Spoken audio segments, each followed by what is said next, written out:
Well, good afternoon. Here in the office again. Me and Charles just hanging out. Having a little afternoon lunch. Yes, it's a good little week. I just wanted to talk about some things. I know during these crazy times that we're in right now, all of 2020 apparently, I was going to do this video before all this, but now seems like even better time. A lot of people have interest in war belts or duty belt setups, like what law enforcement wears every day, and kind of taking it into the civilian world. Or maybe you're in law enforcement and you're curious of how other people wear their stuff. This is just basically simple information about that sort of thing, okay? I'm obviously not in uniform. I'm in my civvies, just hanging out, and thought I would put this together. So basically, the most essential bottom of the barrel, lowest component to any sort of duty belt, war belt is the underbelt. Got to have a solid underbelt. This is a Safariland. This is the most basic belt you can get. It's Velcro. I hate Velcro with a passion, but I don't like buckles when I'm wearing a duty belt. I know people have great results with certain types of belts like that. These are cheap, they work great, and I haven't had a problem, so maybe one day I'll convert. So that belt will go on through your belt loops, and then you'll have some sort of duty belt that will go over top of that, okay? Now mine is different. Normal, just basic duty belts, they go around that belt that's through your loops, and then you have to take these suckers right here, which are belt keepers. Haven't unsnapped this one in a while, but they're just two snaps, and it wraps underneath your inside belt and your duty belt to hold it in place. You can usually have 4 to 5 of them all the way around to hold everything in place, because you need to make sure that everything is where it belongs, because that's the most important thing, especially if you're in a firefight, anything like that. You know, it's times of unrest, you need to know where all your stuff is. I don't care if it's a duty belt, war belt, or in your pants pockets. Having things where they should be, super important to be able to be effective and precise. So, this duty belt here that I have is it's a Condor, and it's a Cobra belt buckle system. If you're not familiar, they're awesome. I mean, they're just easy to get on and off. They hold so well. And this Condor belt, it's got this rubber backing, as you can see. So you don't need to put belt keepers on your underbelt and your overbelt, your duty belt. You don't need them anymore, because that rubber holds it in place when you're running and stuff, and everything. I feel like one of those hula girls. Everything stays where it belongs, all right? So that's the best part about these belts. And then they're like 70, 75 bucks delivered to your house. I mean, I will never go back to a normal belt again. These are where it's at. I highly recommend them. And mine's very low profile. You can barely even see this belt that's underneath it. And then it's got the laser engraved MOLLE. So you got a lot of options for mounting things and keeping things exactly where they belong. So I love it. I love it. And they make some that are bigger, like the rubber backing belt is larger, like a cummerbund. I mean, do as you will. I think this is more than enough. The big wide ones, I feel like they're too much. All right, it's like wearing one of those heavy, like when you're lifting like heavy weights and you got that gigantic cummerbund across your back. I don't see the need, but whatever you're into. So my magazines are here. I don't care if they're left side, right side, whatever. I used to have them on the left. Now I have them here. As long as they are somewhere in the center of your workspace. So that center of your workspace, gun, tap rack, whatever you need to do, loading new mags, everything needs to be done right here in your workspace so you can get back in the fight. So as long as you're keeping your mags somewhere in here, it's perfect, okay? I know some of the old timers and stuff, they'll get the mag sideways. That's still in the center of the workspace. I don't think it's the quickest way to access a mag is to be pulling it outside. I don't know. Each his own.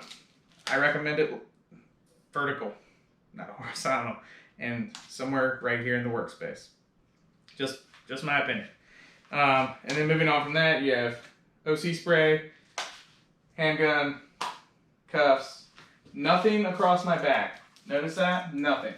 I got the little ring here for my flashlight, but there is nothing across my back.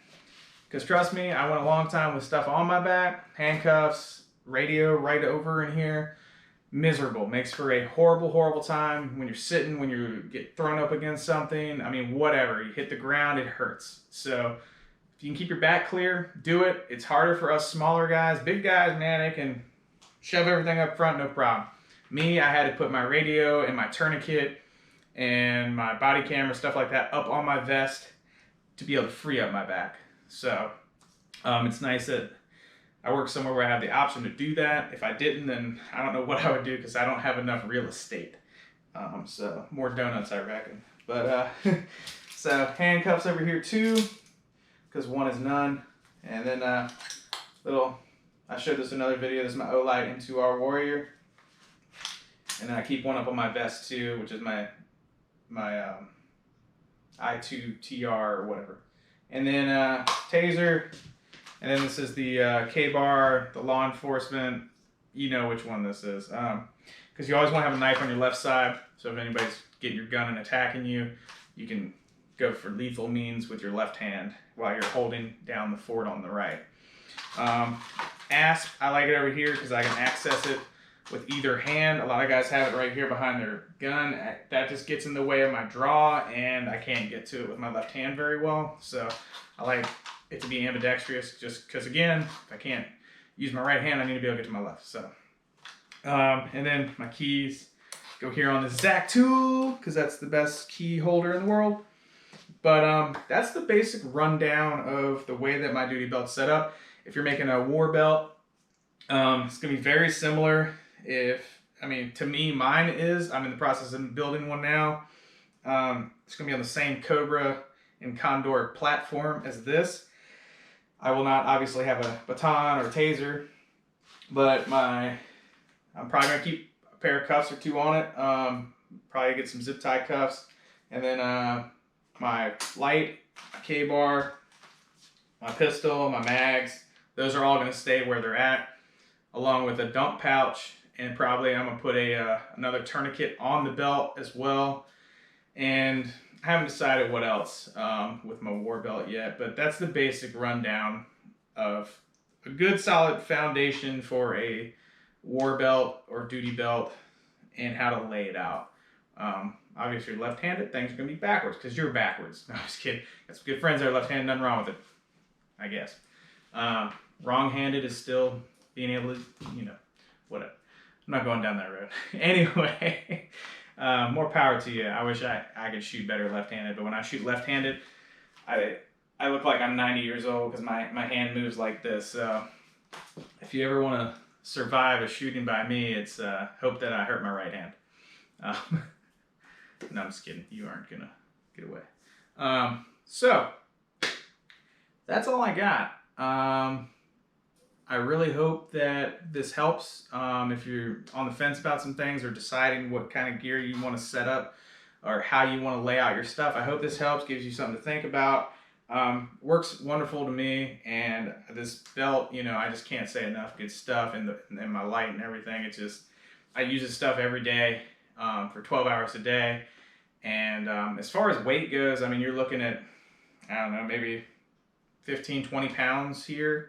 And then a vest, you're looking at another 15, 20 pounds. So all my gear is 35, 40 pounds every day. Get used to carrying that weight because you'll feel the difference if you aren't. So train for what you're going to use and get used to, where your stuff is, because that's important. Muscle memory will take you a long way when adrenaline is pumping and everyone's accuracy goes down. So every little bit you can do gives you an advantage, and I highly recommend it. So on a lighter note, my ankle's just cracked. I don't know if you could hear that. They do that all the time. I'm aging swiftly. So anywho, he's already taken a nap. It's about time for me to go take mine. I appreciate y'all for stopping by. Hope this helped again. Like and subscribe, please, please, please. And I will see y'all in the next video.